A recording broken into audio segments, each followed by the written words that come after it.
Halo Tribuners, kembali lagi dalam Tribun Jogja Update bersama saya, Priska Ruri. Belanda secara resmi mengakui sepenuhnya dan tanpa syarat bahwa Indonesia merdeka dari Belanda pada tanggal 17 Agustus 1945.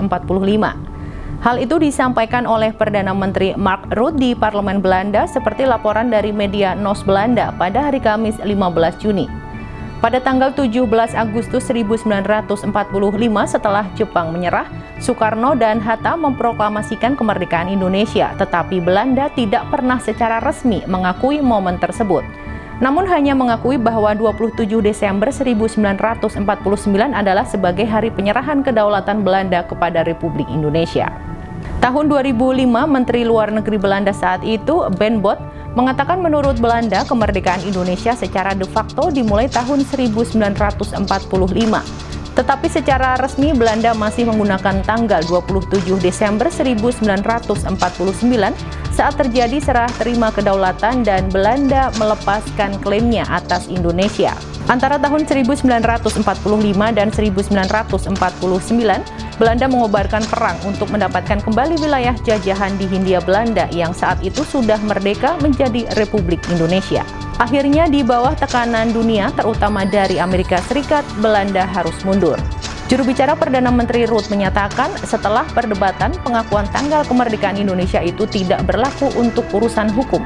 Juru bicara tersebut mengacu pada kontrak dan perjanjian yang dibuat oleh Belanda antara tahun 1945 dan 1949 terkait urusan di Indonesia.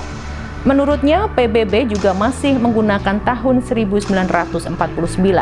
Mayoritas di Parlemen Belanda sepenuhnya mendukung permintaan maaf mendalam yang disampaikan oleh pemerintah Belanda kepada Indonesia atas kekerasan yang ekstrim selama Perang Kemerdekaan antara tahun 1945 dan 1949. Namun beberapa partai berpendapat masih ada pemahaman yang salah tentang peran sebagian besar tentara Belanda yang bertugas saat itu. Pada Rabu 14 Juni, Parlemen Belanda mendiskusikan laporan dari 3 lembaga penelitian terkemuka, termasuk NIOT, Institut untuk Studi Perang, Holocaust, dan Genosida.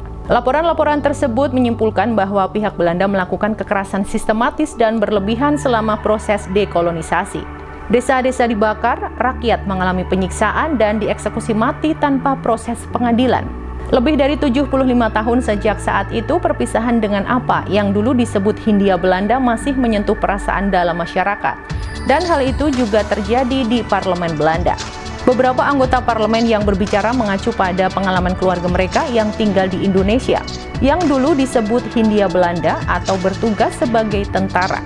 Misalnya, Roelof Bishop dari partai SGP menjadi terharu ketika ia bercerita tentang ayahnya yang sebagai tentara wajib militer menjadi saksi eksekusi yang dilakukan seorang sersan Belanda, yang menurutnya menegangkan karena semua adalah tindakan perang. Namun pemerintah Belanda mengatakan kekerasan tersebut dapat dianggap sebagai kejahatan perang menurut definisi saat ini. Tetapi salah satu parpol di Belanda, yaitu D66, ingin agar pemerintah melakukan lebih banyak langkah untuk memberikan kompensasi kepada keluarga korban di pihak Indonesia. Menurut anggota parlemen Sjoerdsma, ada daftar 900 korban yang keluarganya harus mendapatkan keadilan. Demikian berita terkini terkait Belanda yang akui 17 Agustus 1945 adalah Hari Kemerdekaan Indonesia. Ikuti terus berita-berita terkini hanya di Tribun Jogja Update. Saya Priska Ruri dan segenap kru yang bertugas pamit undur diri. Terima kasih dan sampai jumpa.